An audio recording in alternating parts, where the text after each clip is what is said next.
Hey guys, Rocky here. Just got a quick rant.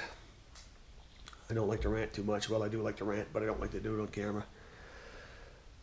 When I first got this camera, and I've got my, specifically went and got this mini iPad to use as a viewfinder for the camera, which meant I had to connect the camera through Wi-Fi to the iPad. And initially, when I set it up, it worked great. Didn't have a problem. As soon as I realized how I had to initialize Bluetooth, etc., etc. Now I don't know. I was trying to make some settings on the camera without looking at the iPad. The iPad's good for that. If you go into the application for the GoPro app, once you're connected through Bluetooth, the app will let you view everything that the camera sees, and it also gives you the option to change settings. And of course, on the iPad, everything is big enough that it's easy to see. On this camera, since there's no viewfinder, you've got this one little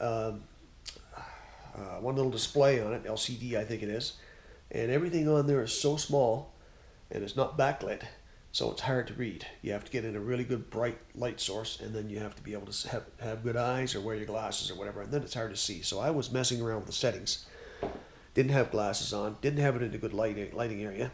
Going by memory, what I thought when I pushed the button to do this and pushed the button to do that, bada bang, everything's connected. Well, I must have messed something up. I lost my Bluetooth connection to my iPad. I can't seem to get it reestablished. So now I've got to go back out, find the setup papers for the GoPro, and see if I can find out what the heck my password was. Now it keeps giving me a PIN when it's trying to pair, but when I go to the iPad and I put the PIN in, ask for a password, I put the PIN in, it doesn't accept it, won't connect.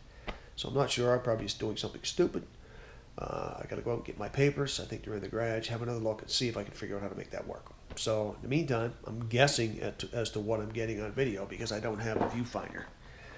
Sometimes it comes up pretty good. Other times, you're shooting high or you're shooting too low, whatever the case may be. It depends on your field of view on the camera, I guess, too. On another note, I mentioned the tools a while ago. Showed the tools that were required to do the job in the washroom here to put those shelves up in there. I left out one very important tool. That very important tool is a measuring tape. You cannot do anything if you don't have a measuring tape. It's all guesswork, and it's going to be a mess. It's going to be very difficult to do. But I realized that I'd forgotten the measuring tape, and I went out and picked up the measuring tape from the garage, found it. Sometimes that's a challenge for me, finding where I left things laying last. I don't usually put things away the way I should. But anyway, I got this cheap small tape here. I've used it for a lot of stuff already, and I'm going to go ahead and use it for the shelves in the washroom. So without further ado, I'm going to make some measurements right now, make some cuts, see if I can start framing up for the shelf.